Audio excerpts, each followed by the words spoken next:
Ang business tycoon na si Miguel Montenegro, muling pinatunayan na hindi lang siya magaling sa negosyo, kundi may ginintuan din siyang puso. Napahinto si Marie. Dahan-dahan siyang lumingon sa G. Naroon ang larawan ni Miguel, nakangiti sa isang corporate event.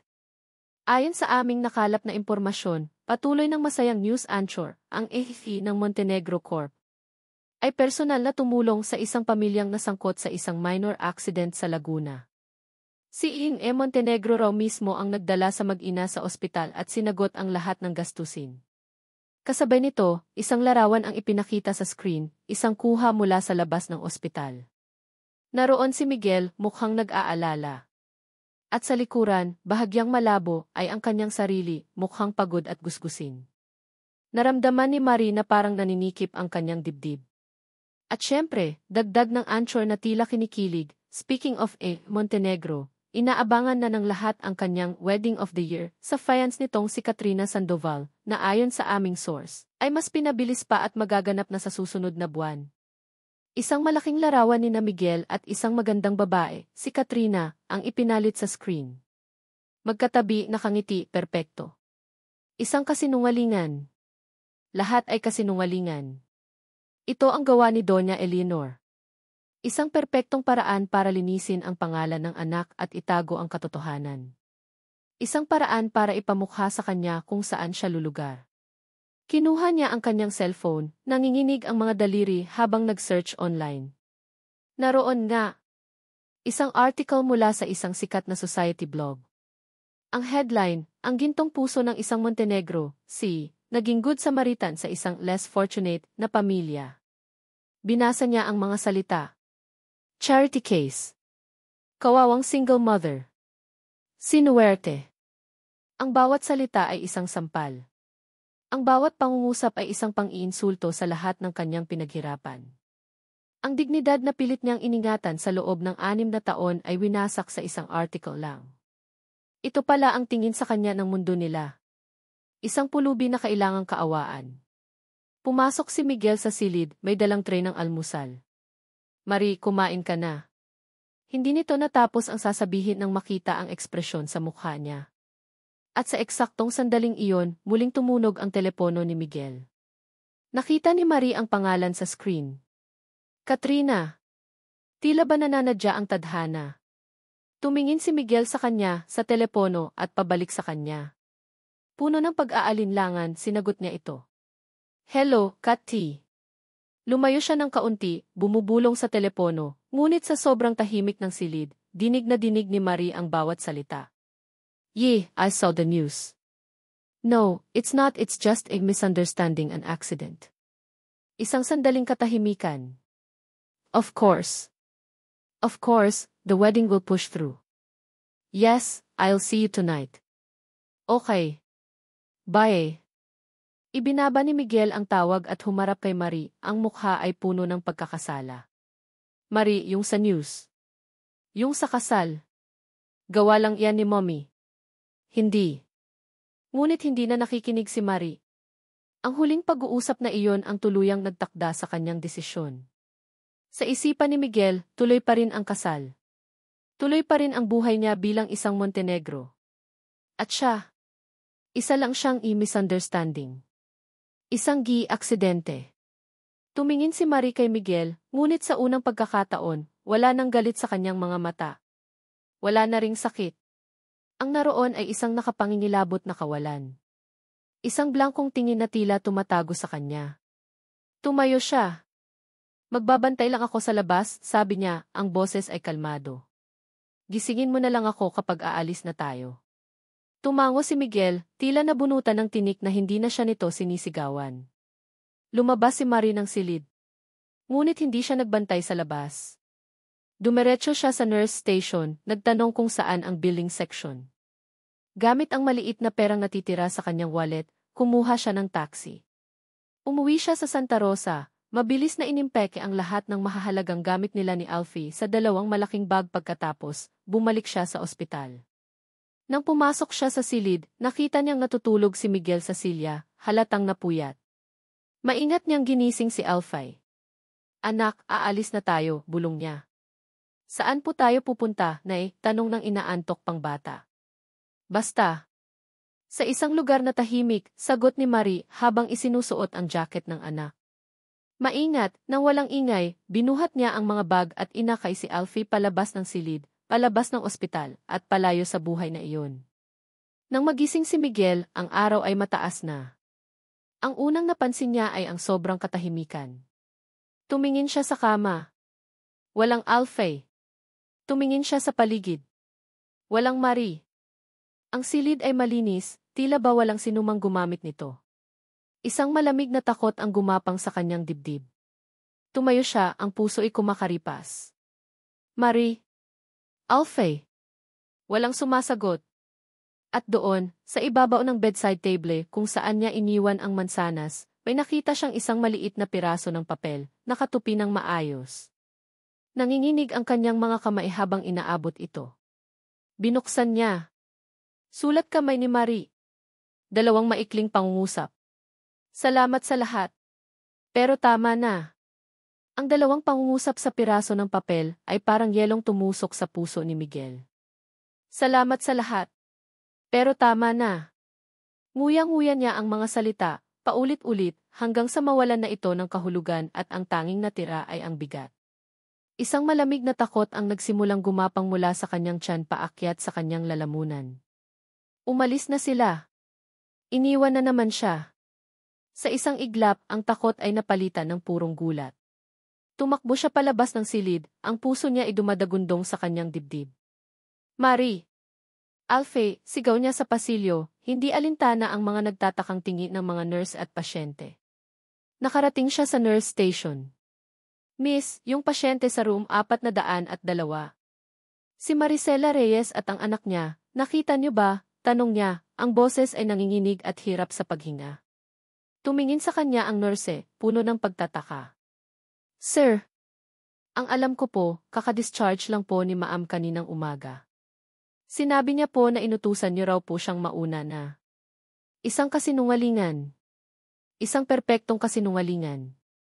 Tumakbo siya papunta sa lobby sa security. Kailangan kong makita ang footage ninyo. Ngayon din.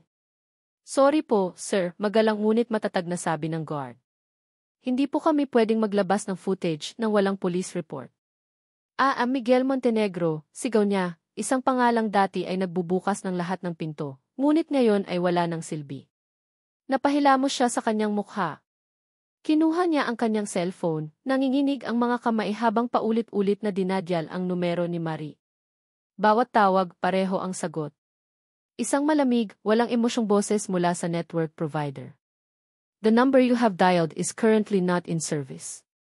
Please tercise your call later. Pinatay niya ang telepono. Ipinatay niya ang lahat ng koneksyon nila. Sa tindi ng pagkadismaya at kawalan ng magawa, isang hayop na ungol ang kumawala sa kanyang lalamunan. Itinukod niya ang kanyang kamay sa pader at, sa isang bulag na galit sa sarili, sinuntok niya ito ng buong lakas. Isang matalas na kirot ang gumapang sa kanyang mga buko, ngunit wala itong panama sa sakit na nararamdaman niya sa kanyang dibdib. Napasandal siya sa pader, ang hiningay parang pinipiga mula sa kanyang baga. Duwag. Duwag ka.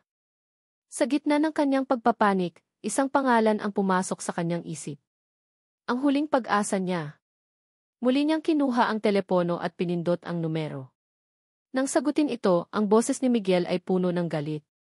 Mang Ben, nasaan sila? Bakit mo sila hinayaang umalis? Isang buntong hininga ang narinig niya mula sa kabilang linya. Sir Miguel, hindi ko na siya mapigilan. Desidido na siya. Trabaho mong bantayan sila, sigaw ni Miguel. Trabaho kong bantayan sila, sir. Pero trabaho niyong alagaan sila, sagot ng matanda, sa unang pagkakataon ay may bahid ng paninisi sa boses. Ang mga salita ay tumama kay Miguel ng mas malakas kaysa sa suntok niya sa pader. Nawala ang kanyang galit, napalitan ng isang nakalulunod na pagsisisi. Napaupo siya sa isang bench, ang ulo inasa kanyang mga palad. Ang kanyang boses, nang muli siyang magsalita, ay basag at puno ng pagmamakaawa. Tulungan mo ako, Mang Ben, bulong niya. Parang awa mo na. Kailangan kong mahanap ang mag-ina ko. Sa pagbigkas niya ng mga salitang mag-ina ko, naramdaman niya ang bigat at katotohanan nito. Sila ang pamilya niya. At pinabayaan niya sila. Isang mahabang katahimikan ang sumunod. Tila nag-iisip si Mang Ben sa wakas, nagsalita ito. May isang lugar siyang nabanggit sa akin noong minsang nag-uusap kami. Isang maliit na beach resort sa Batangas. Doon daw siya dinadala ng mga magulang niya noong bata pa siya. Ang sabi niya, iyon daw ang lugar na pinakapayapa sa buong mundo para sa kanya. Isang sinag ng pag-asa. Tumayo si Miguel. Saan sa Batangas? Ano ng pangalan ng resort? Binigay ni Mang Ben ang pangalan at direksyon. Bago ibaba ang tawag, muling nagsalita si Miguel. Salamat, Mang Ben, salamat. Tumakbo si Miguel papunta sa parking lot at pinaharurot ang kanyang sasakyan. Habang tinatahak niya ang SLEX, ang isipan niya ay isang bagyo. Ang bawat pagkakamali niya ay paulit-ulit na naglalaro sa kanyang isipan. Ang pagpayag niya sa utos ng ina 6 na taon na ang nakalipas. Ang 6 na taon ng pagiging isang anino sa buhay ni Marie. Ang pagkabigla niya nang dumating si Doña Eleanor. Ang tangang balita sa Zihi, ang usapan nila ni Katrina. Doon niya napagtanto. Ang lahat ng ginawa niya, na sa tingin niya ay para protektahan si Marie, ay sa katunayan para protektahan ang sarili niya. Pinoprotektahan niya ang sarili niya mula sa galit ng kanyang ina, mula sa gulo, mula sa responsibilidad. Ang pagiging duwag niya ang nagtulak kay Marie palayo, hindi lang isang beses, kundi 2 beses. Hindi na ulit. Kinuha niya ang kanyang cellphone, at sa pagkakataong ito, ibang numero ang kanyang tinawagan. Hello, Migs, sagot ng isang pamilyar na boses babae. Si Katrina. Huminga ng malalim si Miguel. Ang kanyang boses ay kalmado at desidido. Kat, I'm sorry. Hindi ako makakapunta mamaya. Is everything okay? Tanong ni Katrina, may bakas ng pag-aalala. No, nothing is okay, pag-amin ni Miguel. Pero ayusin ko. Kat, may kailangan akong tapusin. Hindi na niya hinintay ang sagot. Ibinaba niya ang tawag. Isang maliit na hakbang, ngunit para sa kanya, iyon ang pagtawid sa isang linya. Ang pagpili. Matapos ang halos 2 oras na biyahe, narating niya ang isang maliit na bayan sa Batangas. Sinundan niya ang mga direksyon ni Mang Ben hanggang sa makarating siya sa isang tagong resort sa dulo ng isang baku-bakong kalsada. Paraiso ni Elena, ang nakasulat sa isang lumang kahoy na karatula. Ipinark niya ang kotse at bumaba. Ang amoy ng dagat at ang tunog ng mga alon ay sumalubong sa kanya. Dapit hapon na. Ang langit ay may kulay kahel at lila. Naglakad siya papunta sa dalampasigan. At doon, nakita niya sila. Isang silweta laban sa papalubog na araw. Isang babae, nakaupo sa buhangin, ang mga braso ay nakayakap sa isang maliit na bata na natutulog sa kanyang kandungan. Nakatingin ito sa malayong karagatan, tila ba ang buong mundo ay naglalaho sa kanyang paningin. Si Marie. Si Alfie. Napahinto si Miguel. Ang puso niya ay tila gustong kumawala sa kanyang dibdib. Natagpuan niya sila. Ngunit ngayon, ang mas mahirap na bahagi ay nagsisimula pa lang. Ang dagat sa Batangas ay may kakaibang kapangyarihan. Dito siya dinadala ng kanyang mga magulang noon kapag may mabigat siyang problema. Ang sabi nila, ibulong mo lang sa alon ang iyong mga pasanin at aanurin nito ang mga iyon palayo. Ngunit ngayon, habang yakap niya ang natutulog na si Alfie at pinagmamasdan ang paglubog ng araw, tila hindi sapat ang buong karagatan para anurin ang bigat sa kanyang dibdib. Ang pagkakanulo. Ang kasinungalingan. Ang kahihiyan. Para siyang isang ibon na sinubukan lumipad, ngunit hindi na malayang nakatali pa rin pala ang mga paa sa lupa. Isang tunog ang pumukaw sa kanya mula sa malalim na pag-iisip. Ang tunog ng mga paang lumulubog sa buhangin, papalapit sa kanya. Naramdaman niya ang biglaang pagbilis ng tibok ng kanyang puso. Isang bahagi niya ang umaasa, isang bahagi niya ang natatakot. Isang bahagi niya ang gustong tumakbo, isang bahagi niya ang gustong manatili. Hindi na niya kailangang lumingon. Alam na niya kung sino iyon. Nang huminto ang mga yabag sa kanyang likuran, ipinikit niya ang kanyang mga mata. Huwag kang magsalita, Marie. Huwag kang bibigay. Ngunit ang katahimikan ay mas mabigat pa kaysa sa anumang salita. Miguel Megs Montenegro. Ang bawat hakbang na ginawa ni Miguel sa buhangin ay parang 1 kilometro ang layo. Ang babaeng nakaupo roon, nakatalikod sa kanya, ay parang isang pader na hindi niya alam kung paano gigibain. Ang distansyang namamagitan sa kanila ay hindi lang ilang metro ng buhangin. Ito ay 6 na taon ng sakit, ng mga kasinungalingan, ng mga hindi nasabing salita. Huminto siya sa kanyang likuran. Nakikita niya ang pag-igting ng mga balikat nito. Alam niyang alam nito na siya inaroon. Ano ang sasabihin niya? Anong salita ang kayang maghilom sa ganito kalalim na sugat? Walang salita. Gawa lang. Dahan-dahan, sa harap ng papalubog na araw, sa harap ng babaeng sinaktan niya ng paulit-ulit, lumuhod si Miguel sa buhangin. Hindi niya alintana ang mamahaling pantalon na dumudumi. Hindi niya alintana ang mga posibleng nakakakita. Ang tanging nakikita niya ay si Marie. Sa wakas, nagsalita siya, ang boses ay garalgal at puno ng emosyon. Hindi ako aalis, Marie, sabi niya, halos pabulong. Ang mga salita ay isang pangako, isang panata. Hindi na ulit. Maricela Marid Reyes. Narinig niya ang pagluhod nito. Narinig niya ang mga salita nito. Isang parte niya ang gustong maniwala, ngunit ang sakit ay masyadong sariwa. Dahan-dahan siyang lumingon. At nakita niya ito. Nakaluhod. Si Miguel Montenegro, ang prinsipe ng kanilang mundo, nakaluhod sa buhangin na parang isang pulubi. Ang kanyang mga mata ay pula, puno ng pagsusumamo. Ngunit hindi nagpatinag si Marie. Ang galit na pinigilan niya ay unti-unting kumawala. Hindi ka aalis, mapakla niyang tanong. Bakit, Miguel? Para ano? Para muli akong bantayan mula sa malayo? Para bayaran ang mga espiya para malaman kung ano ang kinakain ko? Para ilabas sa balita na isa lang akong charity case na tinulungan ng isang dakilang Montenegro? Bawat tanong ay isang patalim na ibinabato niya.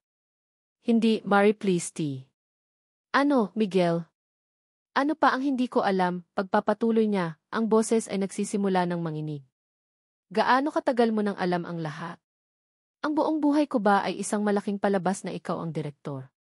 Ang dangal ko, Miguel, ang kaisa-isang bagay na itinira ko para sa sarili ko, kinuha niyo pa rin. Miguel Megs Montenegro. Ang bawat salita ni Marie ay isang saksak sa kanyang kaluluwa. At lahat ng iyon ay totoo. Lahat ng iyon ay kasalanan niya. Hindi na siya nagtangkang magpaliwanag. Hindi na siya nagtangkang magdahilan. Ang tanging magagawa niya ay aminin ang katotohanang matagal na niyang itinatago sa sarili niya. Wala akong dahilan, Marie, pag-amin niya, ang mga mata ay hindi bumibitaw sa kanya. Walang dahilan na sapat para sa lahat ng sakit na binigay ko sa'yo. Yumuko siya, hindi na makatingin ang diretsyo. Ang bigat sa kanyang dibdib ay hindi na niya kaya. Ang totoo, Marie, duwag ako, sabi niya, ang boses ay basag. Ang pag-amin ay parang laso na matagal nang nasa kanyang sistema. Ginamit ko ang nanay ko bilang dahilan. Ginamit ko ang kumpanya, ang pangalan natin. Pero ang totoo, natakot lang ako. Natakot akong ipaglaban ka. Natakot akong talikuran ang buhay na kinalakihan ko. At sa takot na yon, ikaw ang sinakripisyo ko.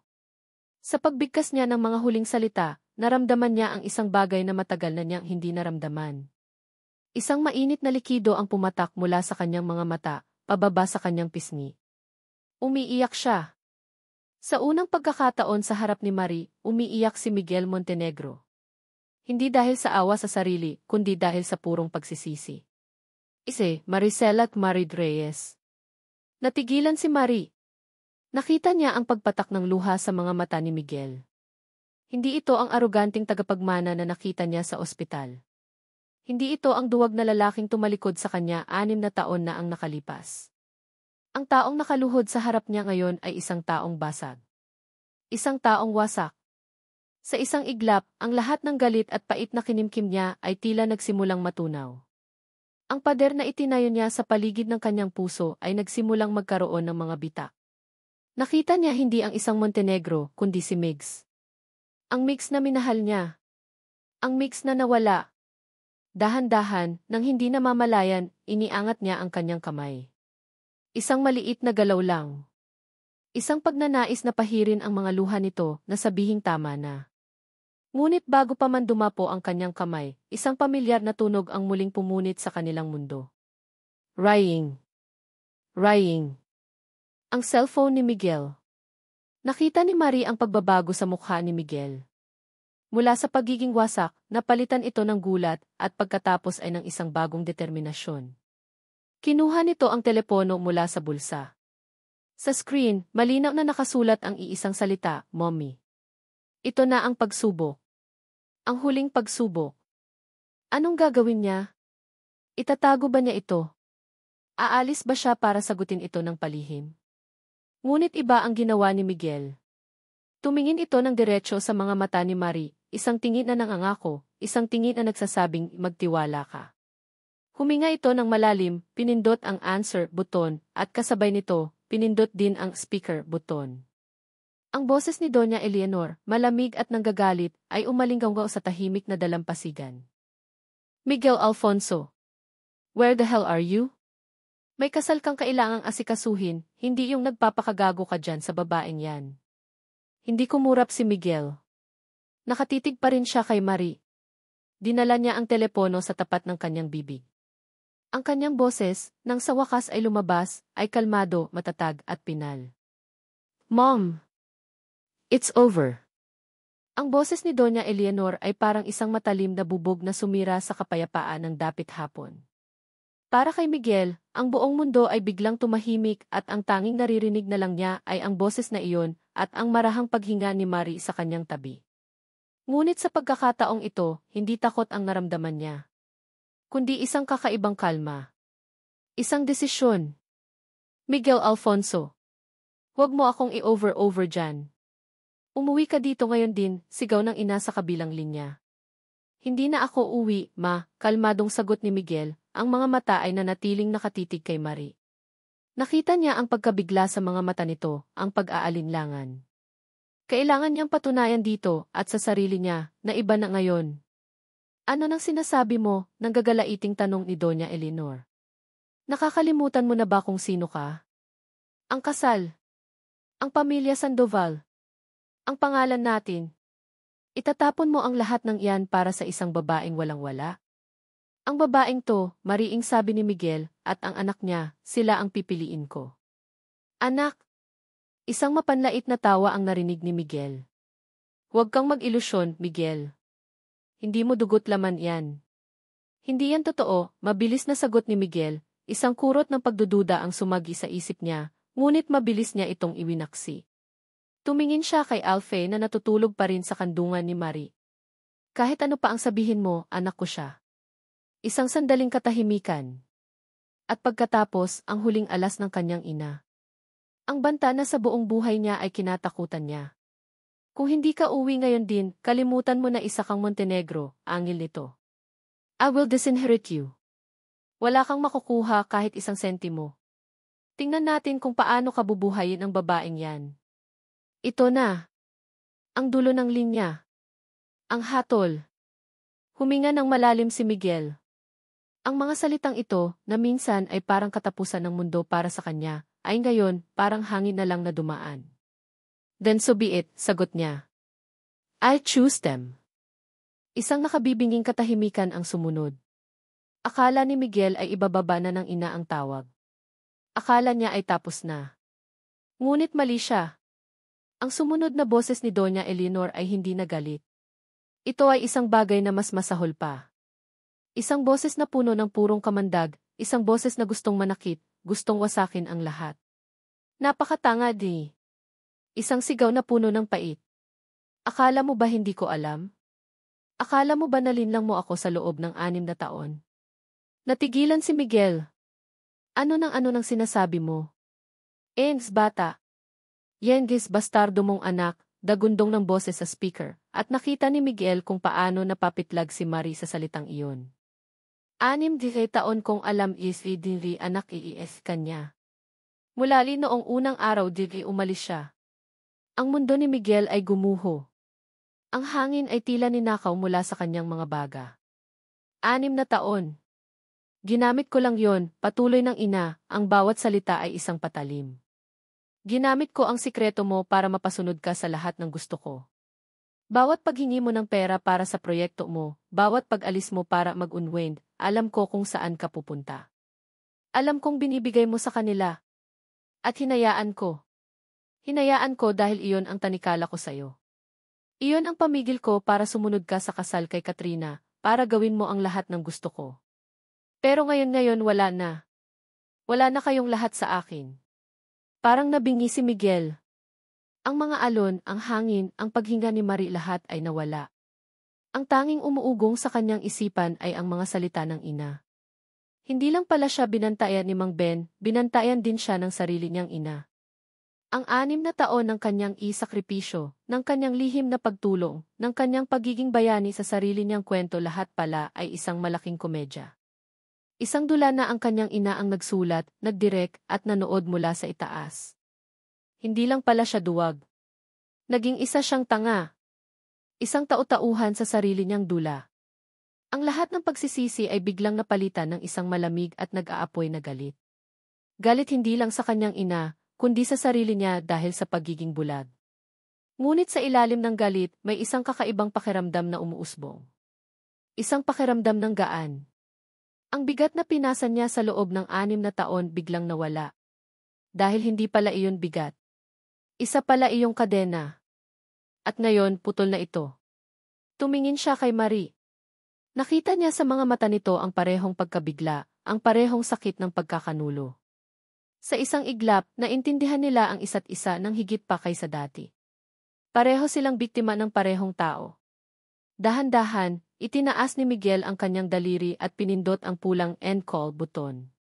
Ang katahimikan na bumalot sa kanila ay mas mabigat pa kaysa sa lahat ng sigaw kanina.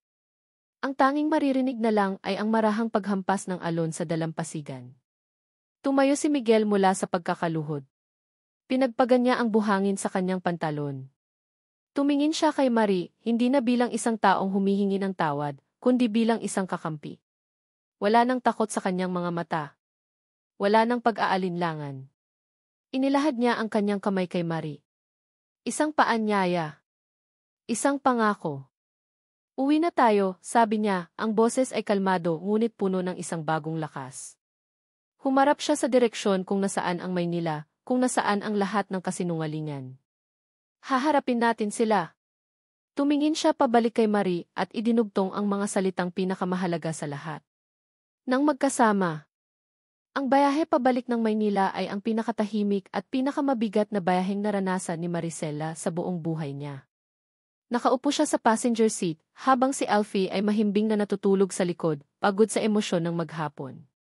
Sa bawat kilometrong nilalakbay nila palayo sa payapang dagat ng Batangas, papalapit sila sa isang digmaang hindi niya alam kung paano haharapin. Ngunit sa tuwing napapatingin siya kay Miguel na seryosong nagmamaneho, may kakaibang pakiramdam na gumagaan sa kanyang dibdib. Ang mga kamay nito na mahigpit na nakahawak sa manibela, ang mga mata nitong nakatuon sa daan, ang determinasyon sa kanyang mukha, ito ang Miguel na pinangarap niya. Ito ang Miguel na handang sumuong sa apoy. Hindi para iligtas siya, kundi para samahan siyang lumaban. Nang marating nila ang Maynila, hindi sila sa bahay umuwi. Dumiretso si Miguel sa isang hotel, kung saan sinabi nitong magpapalipas muna sila ng gabi para makapaghanda. Sa loob ng silid, habang pinagmamasdan niya si Miguel nakausap ang assistant nito sa telepono, ang boses ay kalmado ngunit puno ng utos, naintindihan ni Marie na wala ng atrasan. Kinabukasan, isinagawa ni Miguel ang unang hakbang. Isang press conference. Nakatayo si Marie sa gilid ng isang function room, hawak ang kamay ni Alfie. Ang silid ay puno ng mga reporter, ang mga kamera ay parang mga matang nakatutok, handang silain ang bawat kilos nila. Naramdaman ni Marie ang pamilyar na takot. Gusto niyang magtago, gusto niyang hilahin si Alfie palayo sa mga matang mapanghusga. Ngunit lumapit si Miguel sa kanya. Hinawakan nito ang kanyang kamay, mahigpit at mainit. Kaya natin to, bulong nito, ang mga matay na ungusap ng isang bagay na mas malalim pa sa tapang, paniniwala. Magkahawak kamay silang humarap sa mga mikropono. Ang flash ng mga kamera ay nakakasilaw. Ang mga tanong ay parang mga bubuyog na umuugong. Itinaas ni Miguel ang kanyang kamay at sa isang iglap tumahimik ang lahat. Good morning, panimula niya, ang boses ay malakas at malinaw, umalinggaw sa buong silid. I called this press conference to clarify few things. Huminga siya ng malalim. First, I would like to publicly apologize to Ms. Katrina Sandoval and her family. The news about our wedding is true. But it is with the deepest regret that announce its cancellation. The fault is entirely mine. Isang bulungan ang kumalat sa mga reporter. Second, pagpapatuloy ni Miguel, the news reports about me being the good Samaritan to a so-called less fortunate family are not only exaggerated, but also deeply insulting to the people involved. Tumingin siya kay Marie, isang tingin ng paumanhin at paggalang. They are not charity case. They are not less fortunate. Hinila niya si Marie ng bahagya palapit sa kanya, at inilagay ang isang kamay sa balikat ni Alfie. Ang kanyang boses, nang muli siyang magsalita, ay puno ng pagmamalaki at pagmamahal. This is Maricela Reyes. And this is my son, Alfonso. They are not misunderstanding. They are not an accident. Tumingin siya sa bawat kamera, sa bawat reporter, na para bang hinahamon ang buong mundo. Sila ang pamilya ko. Natulala si Marie. Ang mga salita ay tumago sa kanyang puso, tinunaw ang huling piraso ng yelo ng pagdududa. Sa harap ng buong mundo, pinili siya nito. Pinili sila nito. Pagkatapos ng press conference, bago sila umuwi, may isang huling bagay na kailangang gawin si Miguel. Nagkita sila ni Katrina sa isang tahimik na coffee shop. Nagpaiwan si Marie sa kotse kasama si Alfie. Alam na ito ay isang usapang kailangan harapin ni Miguel ng mag-isa. Pagbalik ni Miguel sa kotse, may ngiti sa kanyang labi. Isang ngiting malungkot ngunit malaya. What did she say? Tanong ni Marie. She told me she already knew, sagot ni Miguel. Na matagal na niyang nararamdaman na may kulang. Na may iba akong mahal. Tumingin ito sa kanya. She told me to find my happiness. That I deserve it, see. Sa wakas, malaya na siya.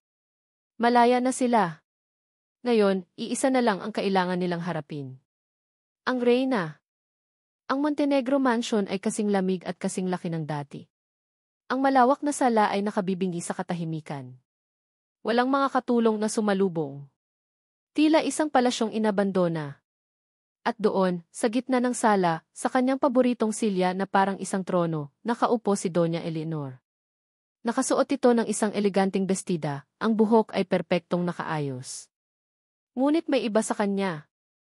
Ang dati nag-aapoy na mga mata ay ngayon ay walang emosyon. Isang anyo ng pagkatalo, ngunit binalot pa rin sa tela ng pagmamataas. Hinawakan ni Miguel ang kamay ni Marie. Magkasama, lumakad sila palapit. Huminto sila sa harap ng matanda. Si Doña Eleanor ay nakatingin lang sa malayo, tila hindi sila nakikita. Ngunit alam ni Marie na bawat galaw nila ay kanyang nararamdaman. Ito na ang pagkakataon niya. Ang pagkakataon niyang magsalita, hindi bilang biktima, kundi bilang isang ina at isang babaeng nagmamahal.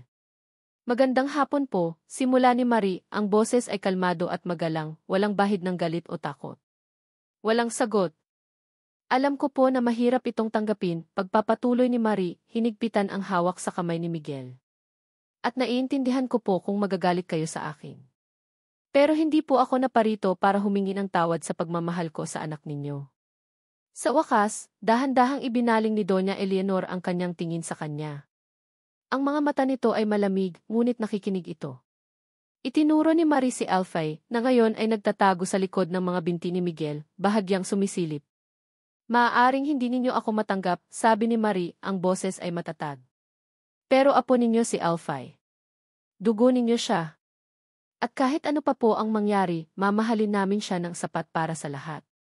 Walang salitang namutawi sa bibig ni Doña Eleanor.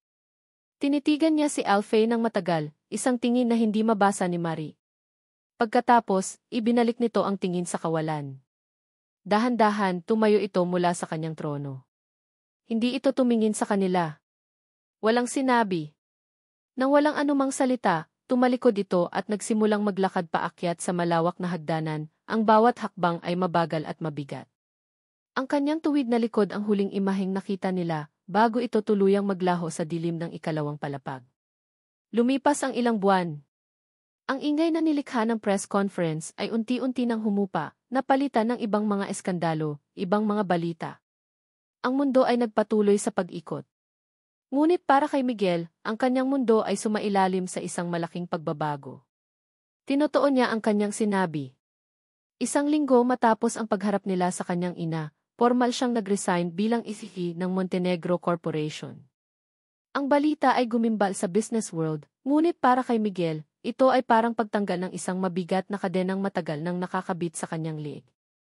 Iniwan nila ang malamig at malawak na mansyon sa Forbes Park. Sa tulong ng perang naipon niya mula sa sarili niyang mga investment na hiwalay sa yaman ng pamilya, bumili sila ng isang katamtamang laking bahay sa isang tahimik na subdivision sa Quezon City. Isang bahay na may hardin kung saan maaaring maglaro si Alfie.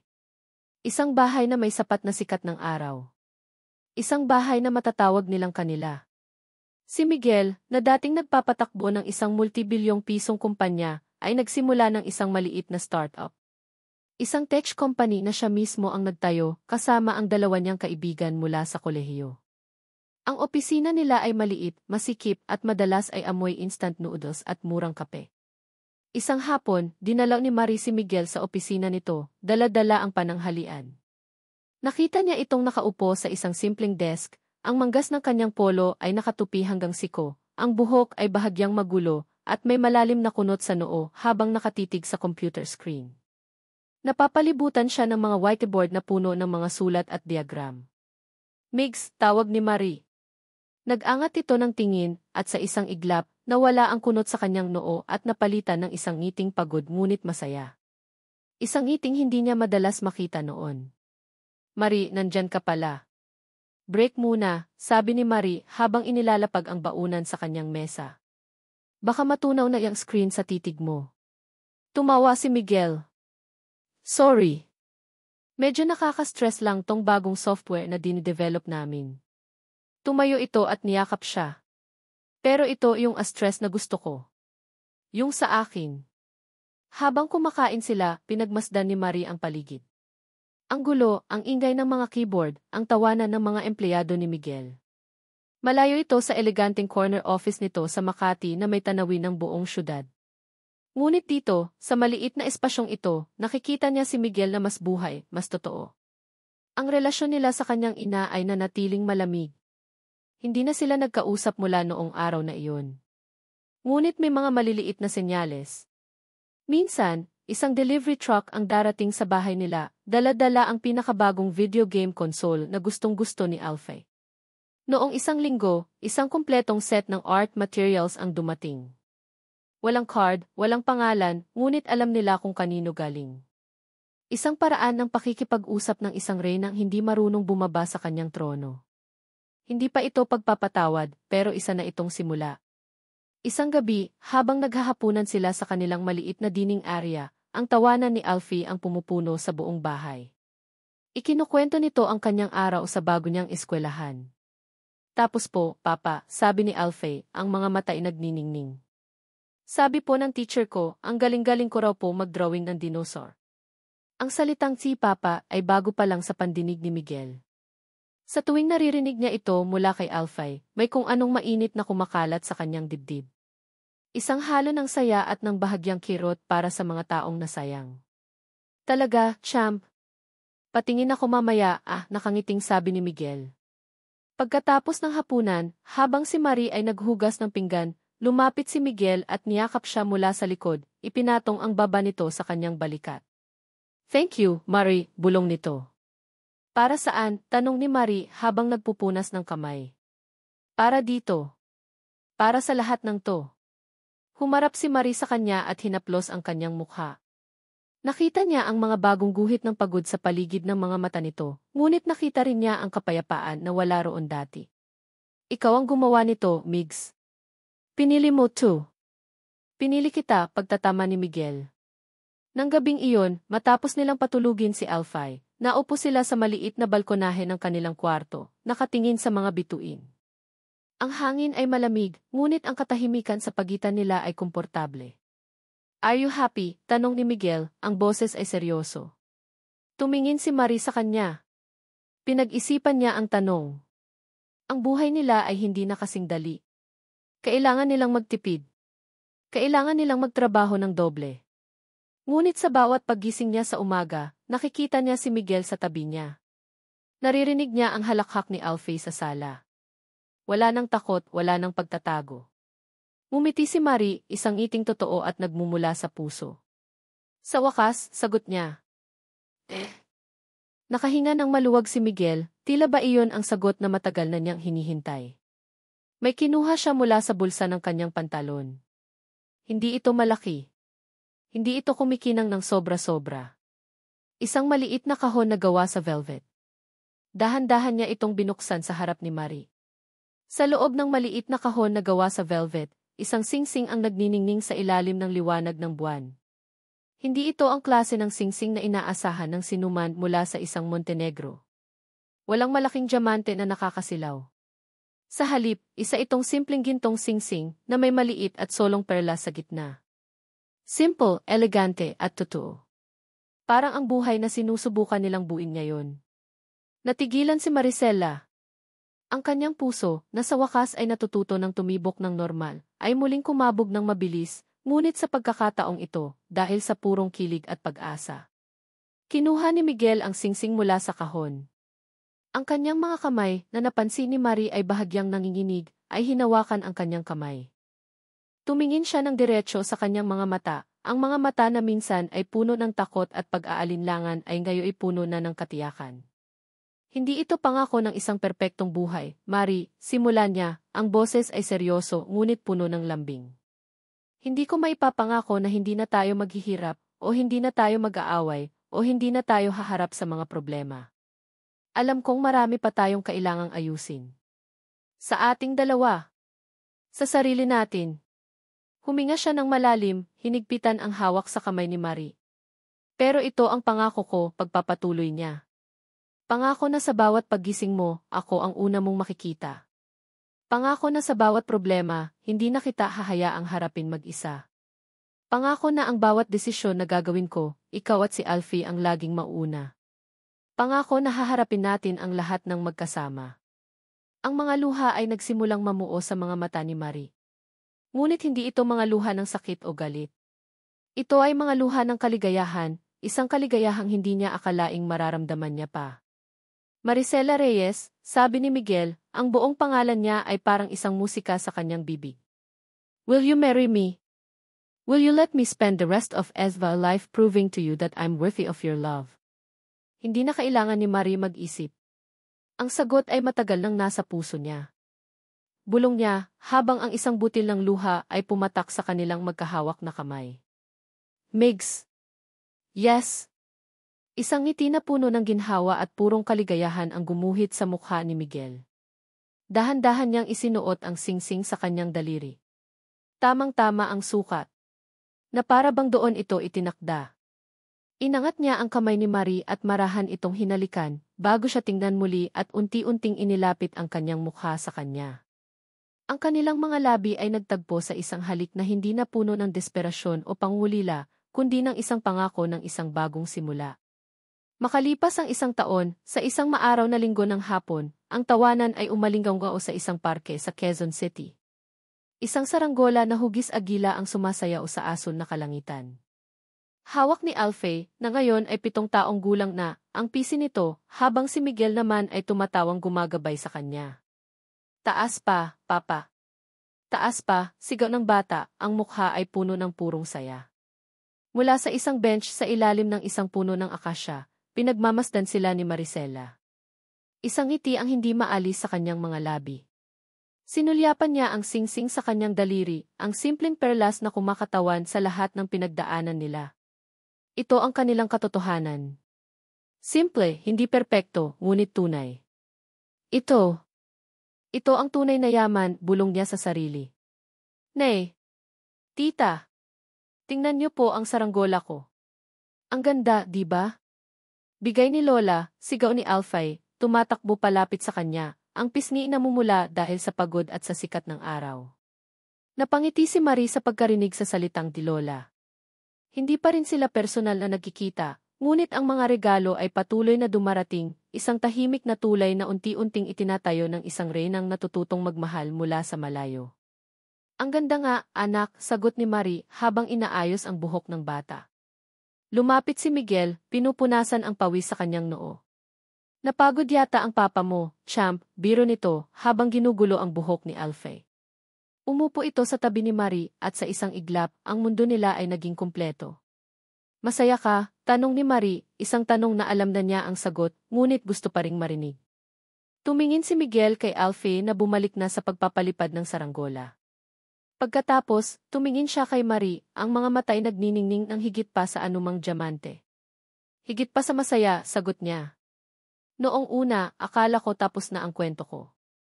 Akala ko ang buhay ko ay nakasulat na sa isang librong hindi ko naman gustong basahin. Pero nang bumalik kayo sa buhay ko, doon ko nalaman. Hinawakan niya ang kamay ni Marie.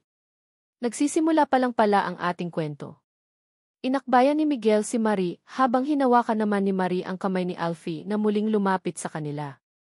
Magkasama, tatlo sila, naglakad palayo sa papalubog na araw. Ang kanilang mga anino ay humahaba at nagiging isa.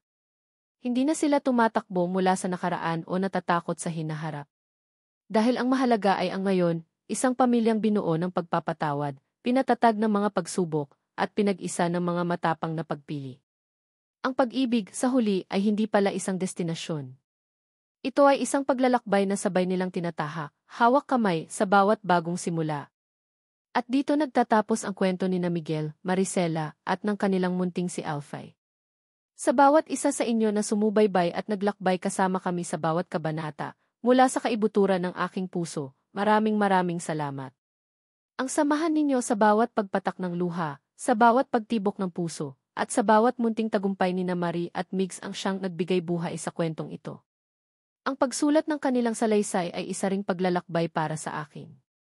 Naging paalala ito na ang buhay ay tunay ngang puno ng mga hindi inaasahang pagliko, at ang puso ng tao, gaano man kadalas masaktan, ay may walang kapantay na kakayahang maghilom at muling umibig.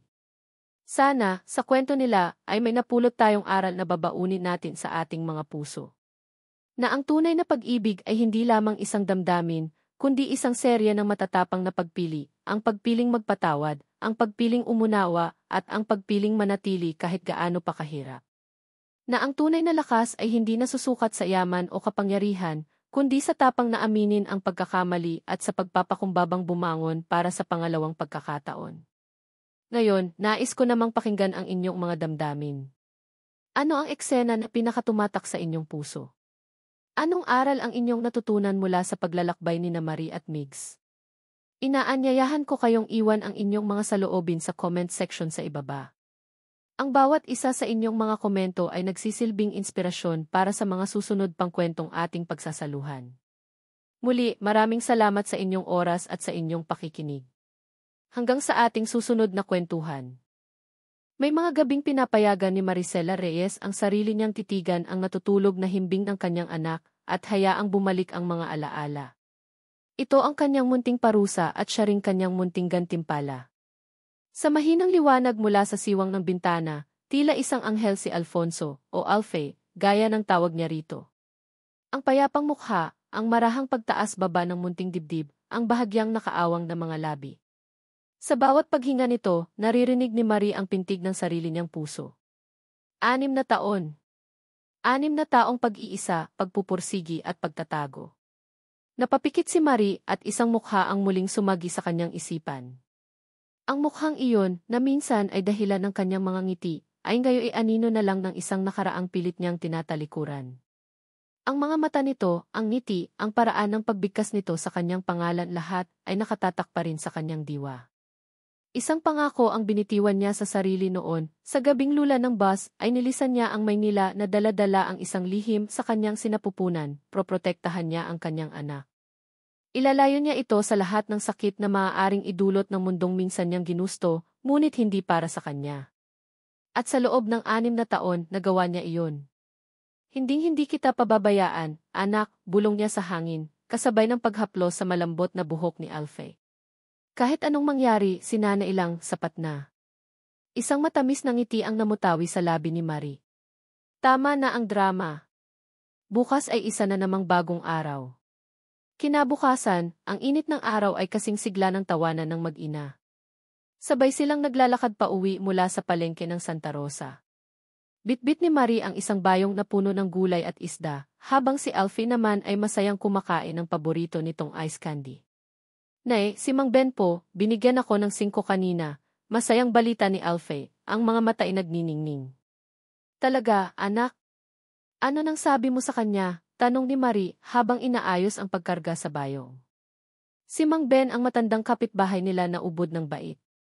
Palagi itong may pasalubong para kay Alfie, at kung minsan ay tumutulong pa sa mga mumunting sira sa kanilang inuupahang bahay.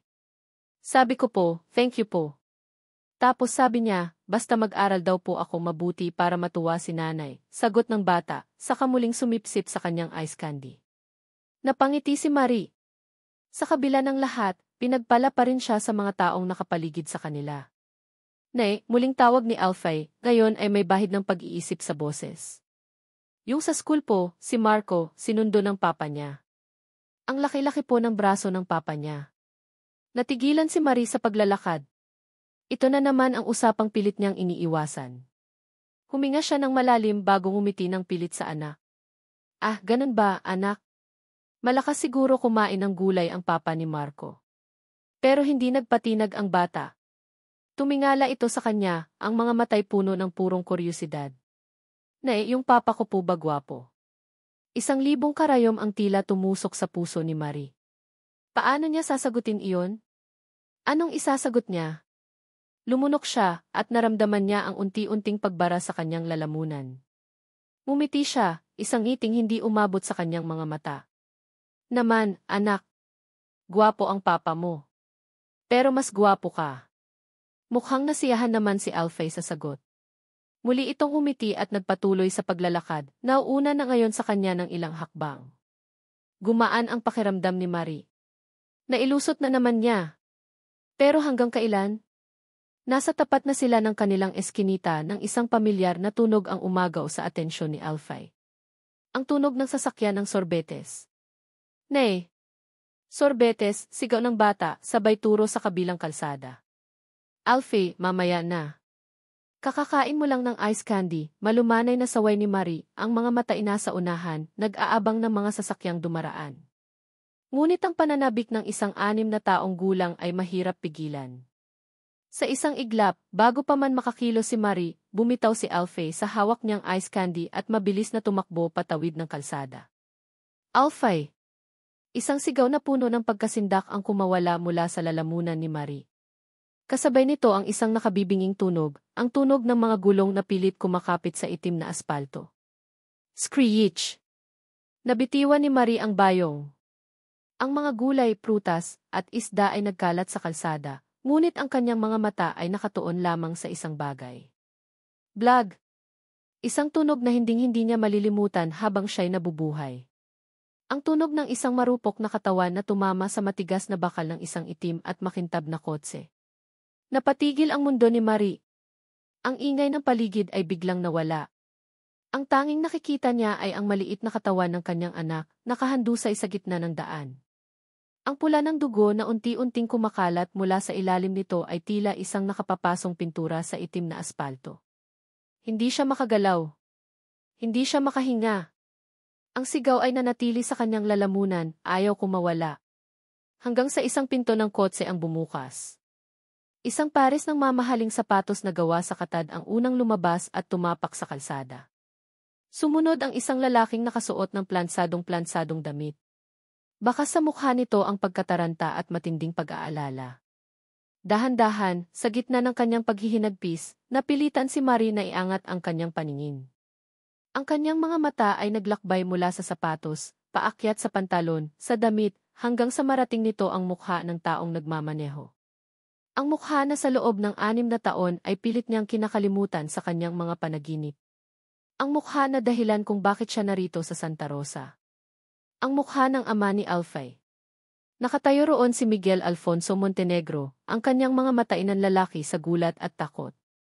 Ang kanyang bibig ay bahagyang nakaawang, tila hindi makapaniwala sa kanyang nakikita.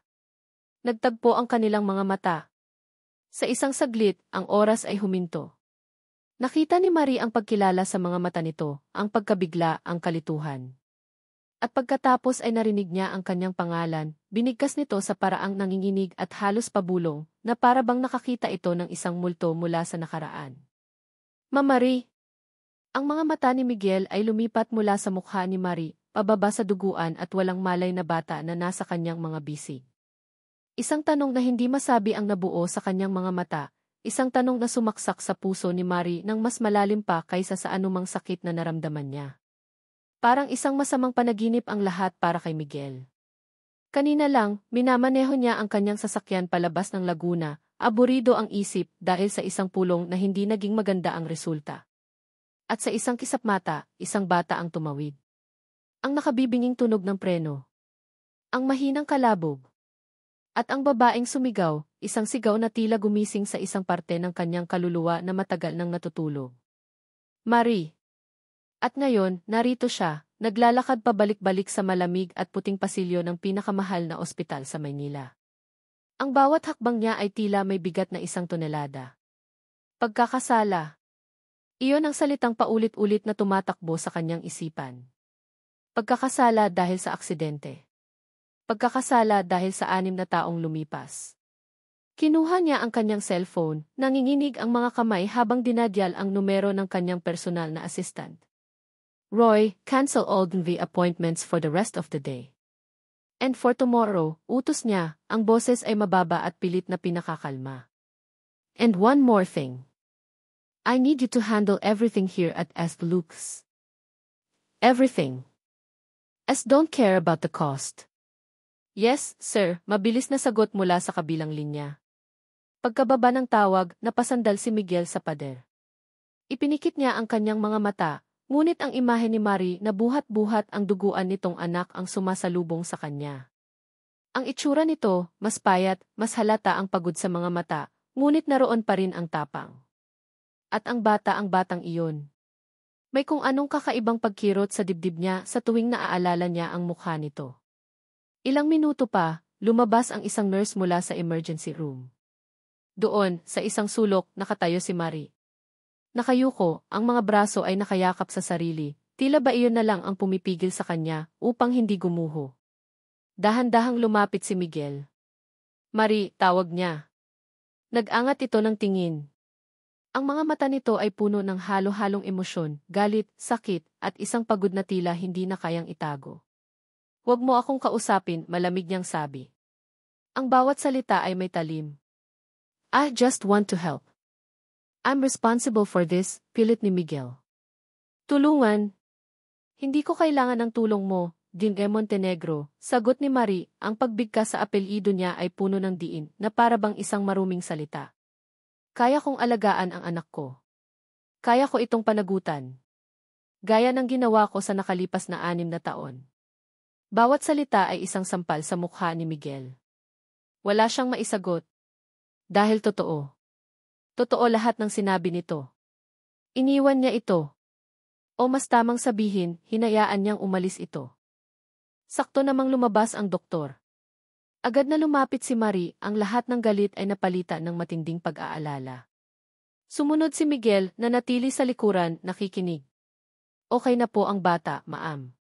He sustained a mild concussion and some bruises, pero wala namang internal bleeding. We just need to keep him here for observation for at least 24 to 48 hours, paliwanag ng doktor. Nakahinga ng maluwag si Marie, napahawak siya sa kanyang dibdib. Salamat po, Doc. Maraming salamat po. We'll transfer him to a private room now, dagdag ng doktor, bago bumaling kay Miguel.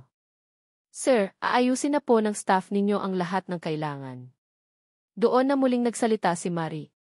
Hindi po. Ililipat ko na lang po siya sa public hospital bukas. Hindi ko po yan kayang bayaran. Bago pa man makasagot ang doktor, mabilis na sumingit si Miguel. Ang kanyang boses ay hindi na nag-aalinlangan, kundi puno na ng otoridad. He stays here, Doc. I'll take care of everything. I want the best service, the best room. Lahat. Tumingin sa kanya si Marie, ang mga mata ay nag-aapoy sa galit, ngunit wala na siyang nagawa nang itulak na ng mga nurse ang stretcher kung saan nakahiga ang kanyang anak. Sinundan niya ito ng tingin at naiwan silang dalawa ni Miguel sa katahimikan ng pasilyo. Nang mailipat na si Alfie sa isang maluwag at pribadong silid, naupo si Marie sa tabi ng kama, hindi inaalis ang tingin sa natutulog na anak. Pumasok si Miguel at tumayo malapit sa pinto, tila isang estrangherong hindi alam kung saan lulugar. Bakit ka pa narito? Basag ni Marie sa katahimikan, hindi pa rin tumitingin sa kanya. Hindi ako aalis hanggat hindi ko sigurado na okay siya, sagot ni Miguel. Lumapit siya ng kaunti. Marie, I'm sorry. Hindi sumagot si Marie. Sinubukan muli ni Miguel. Ano ng pangalan niya? Tanong niya, kahit pa alam na niya ang sagot. Narinig niya itong isinigaw ni Marie kanina. Naramdaman niya ang pag-igting ng mga balikat ni Marie. Matapos ang ilang sandali, sumagot ito, ang boses ay halos pabulong. Alfonso. Alfonso. Ang kanyang pangalawang pangalan. Parang may kung anong mainit na kumalat sa dibdib ni Miguel. Isang halo ng saya at sakit. Tumingin siya sa bata sa kama. Pinagmasdan niya ang hugis ng mukha nito, ang ilong, ang paraan ng pagkakatulog. At sa pamamagitan ng salamin ng bintana ng silid, nakita niya ang sarili niyang refleksyon. Nakita niya ang sarili niya sa bata. Ang lahat ng tanong na pilit niyang isinantabi sa loob ng 6 na taon ay biglang bumalik. Siya ba? Ang tanong ay parang isang malakas na kulog sa loob ng kanyang isipan, ngunit hindi ito makalabas sa kanyang mga labi. Dugo niya ba ang nananalaytay sa mga ugat ng batang ito? Ang puso niya ba ang humuhulma sa munting dibdib na iyon? Hindi niya namalayan, ang kanyang mga paa ay kusa ng humakbang palapit sa kama. Bawat hakbang ay mabigat, tila ba dinadala niya ang bigat ng 6 na taong pagkukulang.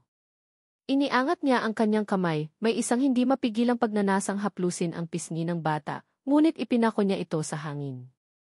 Huwag mo siyang hawakan. Ang boses ni Marie ay malamig, walang emosyon, ngunit sapat na iyon para mapatigil si Miguel.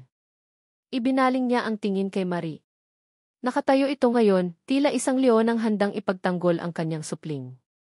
Ang mga mata nito, na kanina'y puno ng pag-aalala, ay ngayon nagbabaga sa isang matagal ng kinikimkim na galit. Dahan-dahang ibinaba ni Miguel ang kanyang kamay. Ang pakiramdam ng pagkatalo ay mapait. Marie, please kailangan nating mag-usap, pakiusap niya, ang boses ay halos magmakaawa.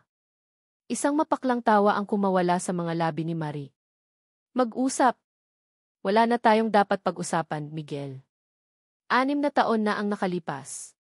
Tapos na tayo. Hindi pa tayo tapos, giit ni Miguel, isang hakbang na muling lumapit. Hindi ako tumigil sa pag-iisip sa'yo. Hinanap kita. Hinanap, puto ni Marie, ang boses ay tumaas ng bahagya, puno ng sarkasmo. Kung talagang gusto mo, madali mo lang sana akong nahanap, Miguel. Huwag na tayong maglokohan. Pinili mo ang pamilya mo. Pinili mo ang yaman ninyo. At tinanggap ko na iyon. Kaya please lang, umalis ka na. Bago pa siya magising. Ang bawat salita ay tumatago sa puso ni Miguel.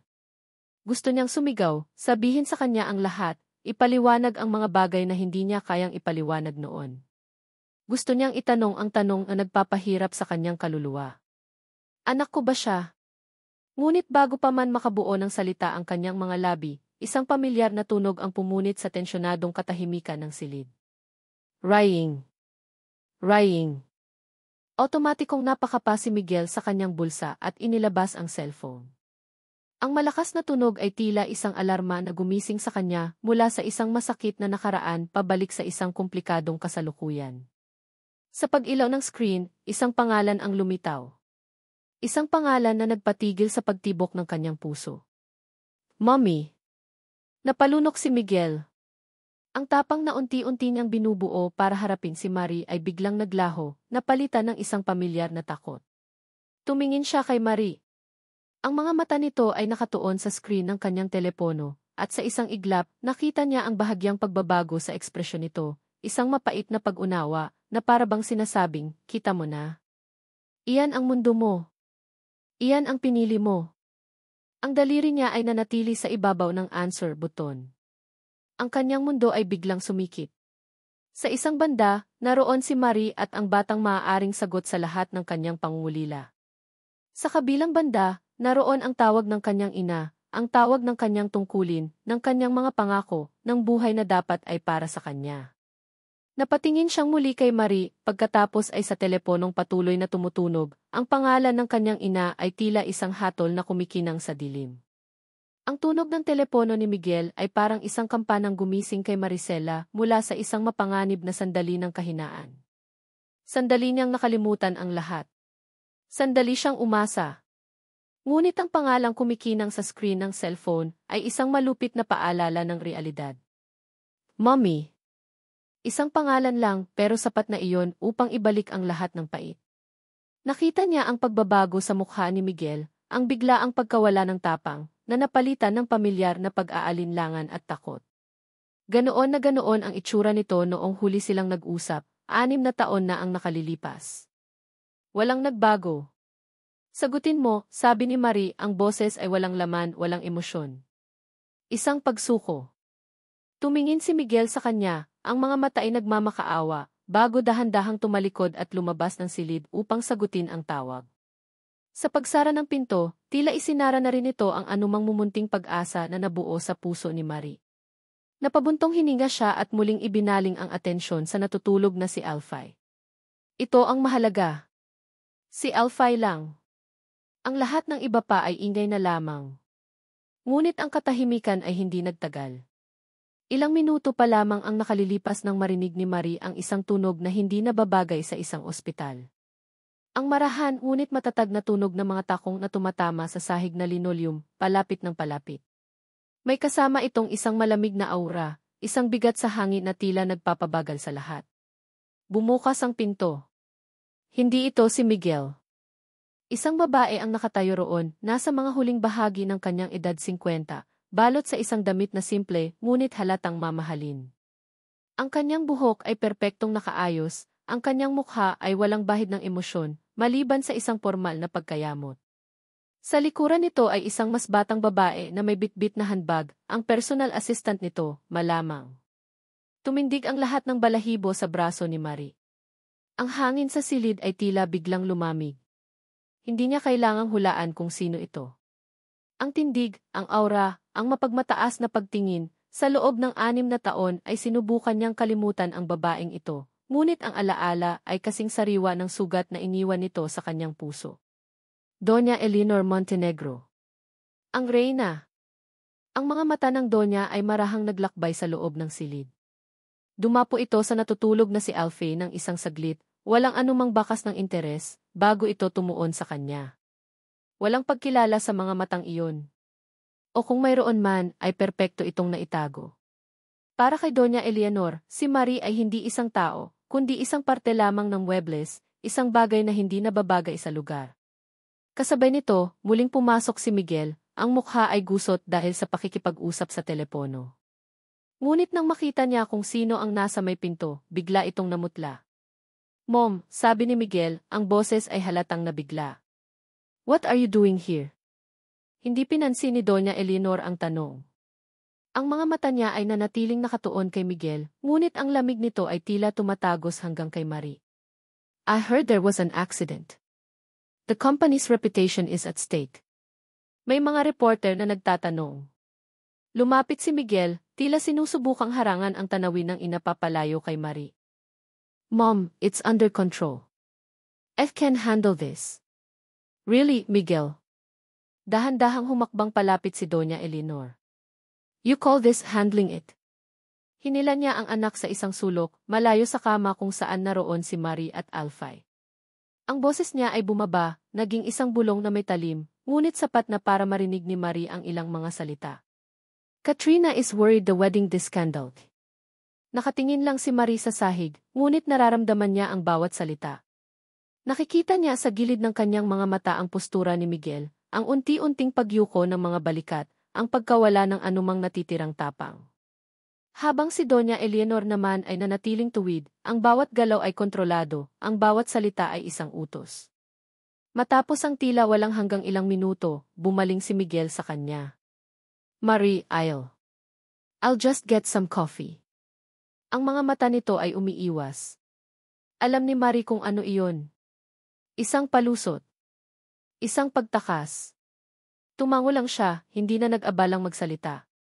Nang makalabas si Miguel, ang buong atensyon ni Doña Eleanor ay tuluyan ng bumaling sa kanya. Dahan-dahan itong lumapit, ang tunog ng takong nito ang tanging ingay sa silid. Tumigil ito sa paanan ng kama, nakatingin sa kanya mula sa itaas. Naramdaman ni Marie ang pagbalik ng pamilyar na takot. Ang mga palad niya ay nanlamig. Naalala niya ang mga salita ng babae 6 na taon na ang nakalipas. Sisirain ko siya, pati ang buong pamilya ninyo, kapag hindi mo siya nilayuan. I'm sure this is all terrible misunderstanding, simula ni Doña Eleanor. Ang boses ay kalmado ngunit mapanlit. Accidents happen. Binuksan nito ang kanyang handbag at inilabas ang isang checkbook at isang pluma. This should be enough to cover your troubles. Isinulat nito ang isang halaga, pinunit ang tseke at inilahad ito kay Marie. Take it and disappear. Like you did before. Nakatitig si Marie sa piraso ng papel. Ang mga numero ay may maraming zero, isang halagang hindi niya kikitain kahit sa 10 taon ng pagtatrabaho. Iyon ang presyo ng kanyang pagkatao. Iyon ang presyo ng kanyang anak. Ang takot sa kanyang dibdib ay unti-unting napalitan ng isang bagay na mas mainit, mas mabangis. Galit.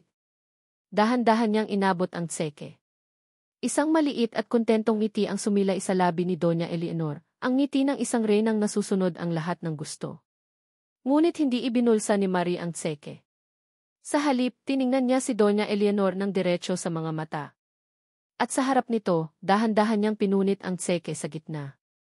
Tapos ay muli hanggang sa maging maliliit na piraso ito. Ang ngiti sa mukha ni Doña Eleanor ay naglaho, napalitan ng pagkabigla at pagkatapos ay ng purong galit.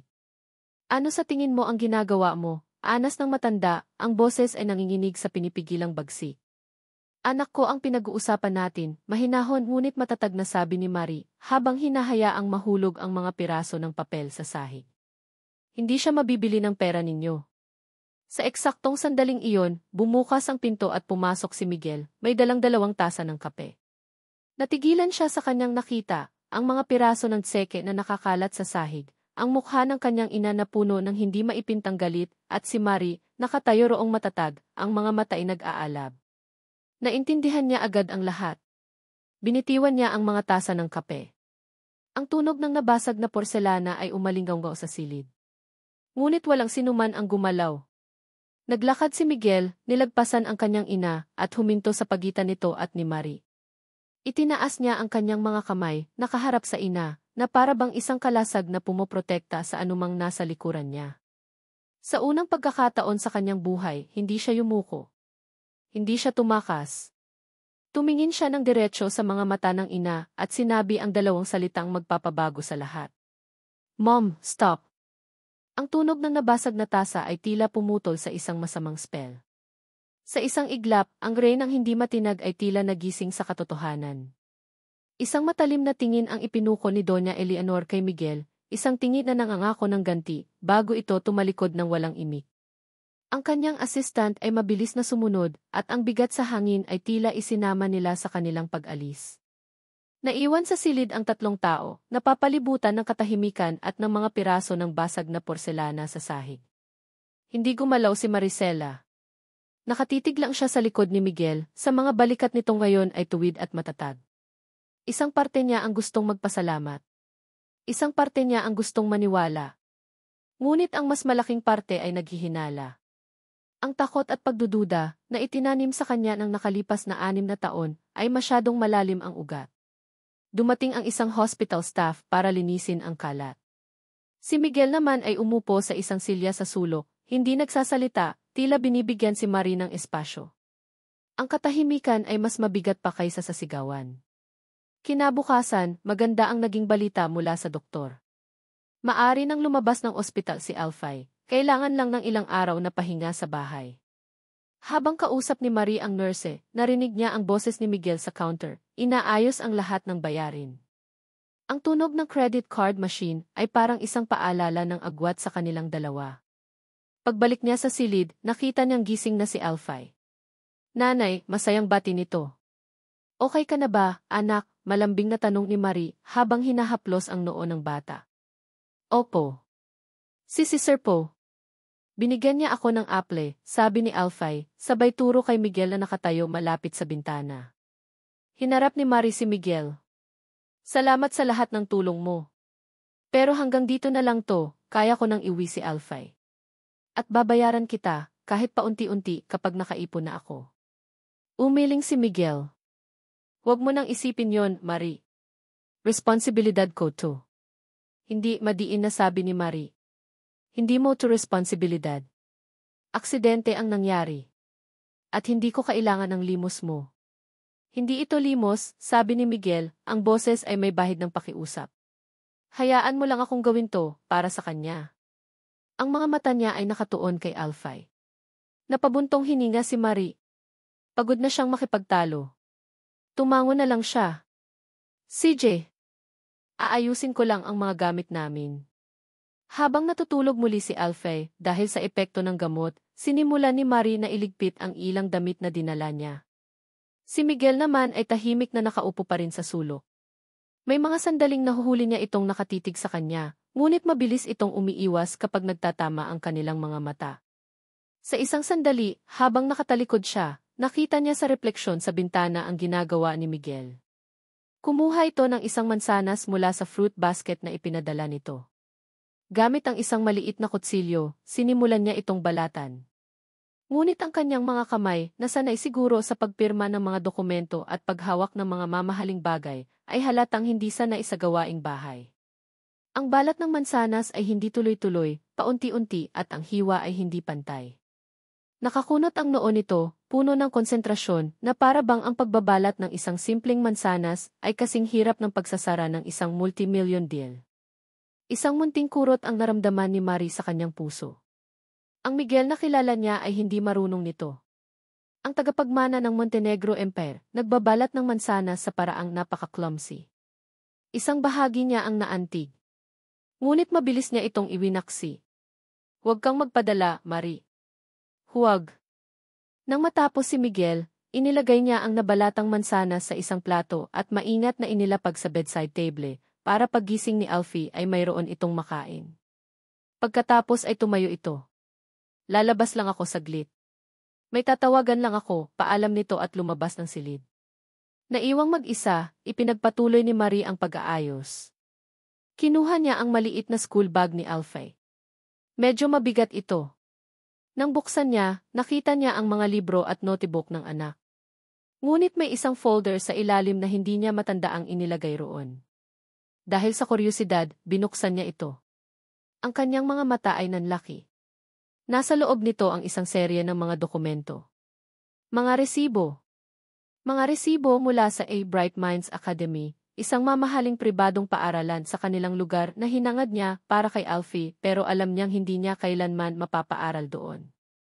Ang bawat resibo ay para sa buwan ng tuition fee, miscellaneous fees, at iba pa. At sa bawat resibo may malaking pulang selyo, paid jam full. Nanlamig ang mga kamay ni Marie. Paano? Ang alam niya ay scholar si Alfie sa isang maliit na eskwelahan na tinulungan ni Mang Ben na mapasukan. Sa ilalim ng mga resibo, may isang sulat mula sa administration ng eskwelahan. Binasa niya ito. Dear Anonymous Benefactor, on behalf of Alfonso Reyes and his family, we would like to extend our deepest gratitude for your continued generosity. Anonymous Benefactor. Paulit-ulit na umikot ang mga salitang iyon sa kanyang isipan. Unti-unti ang lahat ay nagkaroon ng kahulugan. Ang biglaang pagkakatanggap kay Alfie sa eskwelahang iyon. Ang mga discount na sinasabi ng admin. Ang palaging pagpuri ni Mang Ben sa ikabutihan ng mga may-ari ng eskwelahan. Hindi ito scholarship. Hindi ito tulong. Isa itong kasinungalingan. Naramdaman niya ang pag-init ng kanyang mga pisngi. Hiya. Isang malalim na hiya ang gumapang sa kanyang buong pagkatao. Ang buong akala niya ay naitataguyod niya ang kanyang anak sa sarili niyang pagsisikap. Ang buong akala niya ay malaya na siya. Ngunit ang totoo, kahit sa kanyang paglayo, ang anino ng mga Montenegro ay nakasunod pa rin. Ang pera nila ay patuloy na kumukontrol sa buhay niya. Eksaktong bumukas ang pinto at pumasok si Miguel. Ang mukha nito ay tila mas magaan kaysa kanina. Ngunit ang ngiti nito ay biglang naglaho nang makita ang hawak ni Marie. Tumayo si Marie, ang folder ay nanginginig sa kanyang mga kamay. Lumakad siya palapit kay Miguel, ang bawat hakbang ay mabigat. Huminto siya sa harap nito at itinaas ang mga resibo. Ang kanyang boses, nang sa wakas ay lumabas, ay malamig at walang buhay. Ano to, Migs? Tanong niya, ang mga mata ay humihingi ng isang sagot na alam na niya, ngunit ayaw pa ring tanggapin. Anong ibig sabihin nito? Natigilan si Miguel. Ang kulay sa kanyang mukha ay nawala. Tumingin siya sa mga resibo pagkatapos ay kay Marie. Ibinuka niya ang kanyang bibig, ngunit walang salitang lumabas. Ang kanyang katahimikan ay ang pinakamasakit na kumpirmasyon. Sa wakas, pagkatapos ng tila walang hanggan, isang desperadong bulong ang kumawala sa kanyang mga labi. Marie, I can explain me. Ang katahimikan ni Miguel ay parang isang pader na biglang itinayo sa pagitan nila. Para kay Marie, isa itong pag-amin. Para sa kanya, isa itong unos na nagaganap sa loob ng kanyang isipan. Sabihin mo. Sabihin mo ang totoo. Iyon ang sigaw ng isang bahagi ng kanyang utak. Manahimik ka. Itanggi mo ang lahat. Iyon naman ang utos ng takot na bumalot sa kanya sa loob ng 6 na taon. Ngunit nang makita niya ang ekspresyon sa mukha ni Marie, hindi lang galit, kundi isang malalim na sakit, isang pakiramdam ng pagkakatapak sa pagkatao. Alam ni Miguel na tapos na ang panahon ng pagtatago. Ang pagiging duwag niya ang nagdala sa kanila sa puntong ito.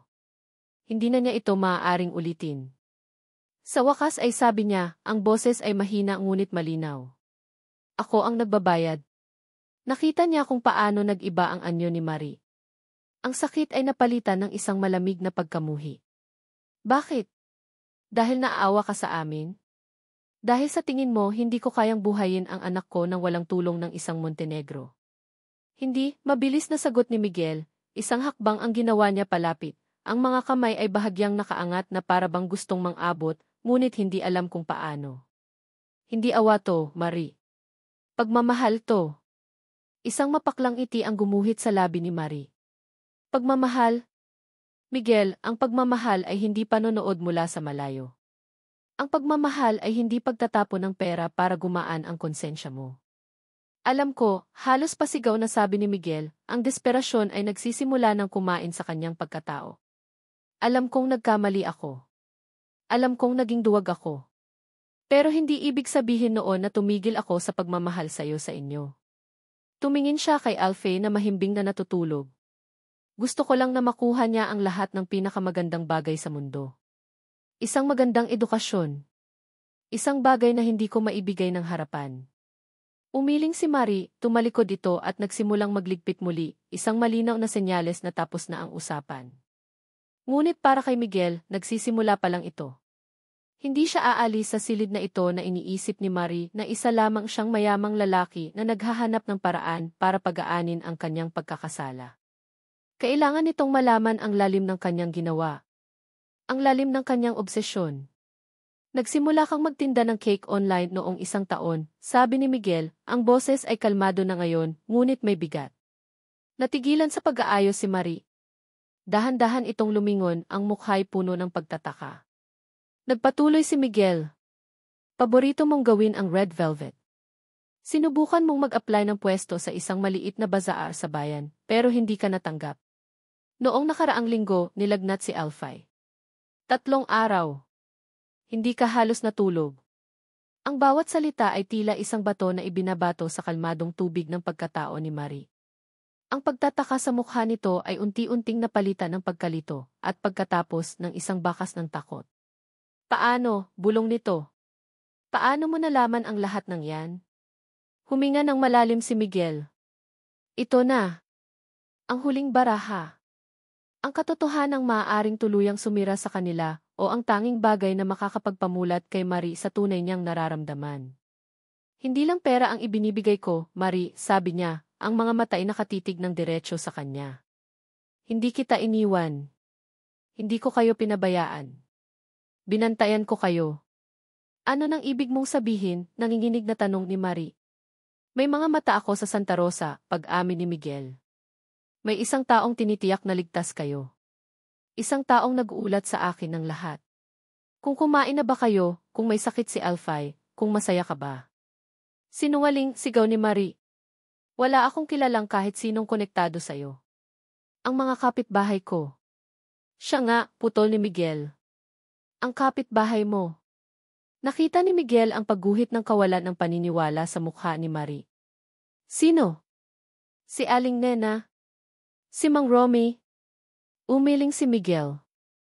Ang pinakamabait sa lahat. Ang pinagkakatiwalaan mo. Ang taong tumulong sa iyong humanap ng scholarship para kay Alfie.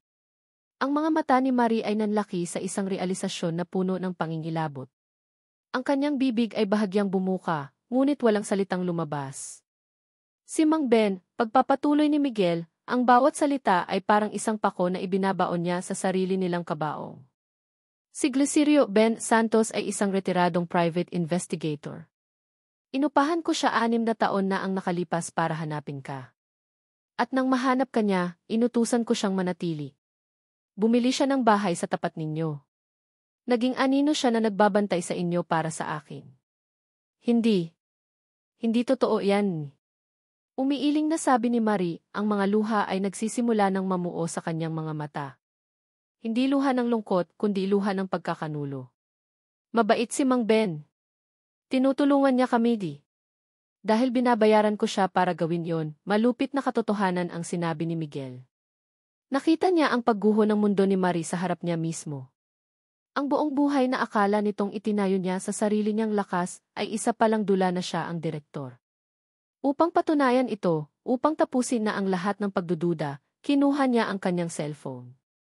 Nanginginig ang kanyang mga kamay habang hinahanap ang isang numero sa kanyang contacts. Anong ginagawa mo? Tanong ni Marie. Hindi siya sumagot. Pinindot niya ang call button at isinagad ang volume, inilagay sa speaker mode. Matapos ang 2 ring, isang pamilyar at magalang na boses ang sumagot mula sa kabilang linya. Isang boses na alam ni Marie ay puno ng kabaitan at pag-aalala. Sir Miguel, napatawag po kayo. Ang boses ni Mang Ben. Tumingin si Miguel kay Marie na ngayon ay nakatayo na parang isang estatwa. Ang mukha ay blanko sa tindi ng pagkabigla. Mang Ben, si Mixto, sabi ni Miguel, ang boses ay basag. Nandito si Marie. Kailangan niyang malaman ang totoo mula sa'yo. Isang sandali ng katahimikan ang namayani sa kabilang linya. Bago muling nagsalita ang matanda, ang boses ngayon ay puno ng pag-aalinlangan at awa. Marie, iha. Patawarin mo ako. Ang boses ni Mang Ben sa telepono ay ang huling dagok na tuluyang gumupo sa mundo ni Maricela. Hindi niya namalayan na ibinaba na pala ni Miguel ang tawag. Hindi na niya narinig ang mga desperadong pakiusap at paliwanag nito. Ang tanging naririnig niya ay isang malakas na ugong sa kanyang mga tainga. Ang kanyang buhay sa Santa Rosa, ang munti niyang paraiso na buong akala niya ay itinayo niya mula sa wala, ay isa palang malaking entablado. At siya, ang bida, ay walang kamalay-malay na ang bawat kilos niya ay may nanonood, may nagdidikta. Si Mang Ben, ang taong tinuring niyang parang sariling ama, ay isang espiya. Ang paaralan ni Alfie, ang kanyang munting karangalan, ay isang handog na may kapalit. Nang gabing iyon, hindi na nagsalita si Marie. Naging isa siyang estatwang bato. Tumanggi siyang kumain. Tumanggi siyang tumingin kay Miguel. Umupo lang siya sa tabi ng kama ni Alfie, hinahaplos ang buhok nito, ang tanging piraso ng katotohanan sa kanyang buhay. Naramdaman niya ang presensya ni Miguel sa silid buong gabi, isang aninong hindi gumagalaw, ngunit para sa kanya, isa na lang itong estranghero. Kinabukasan, nagising si Marie sa isang pamilyar na tunog mula sa telebisyon sa pader. Isang morning show. Hindi niya ito pinansin, abala sa pag-aayos ng ilang gamit sa kanyang bag, ngunit isang pangalan ang umagaw sa kanyang atensyon.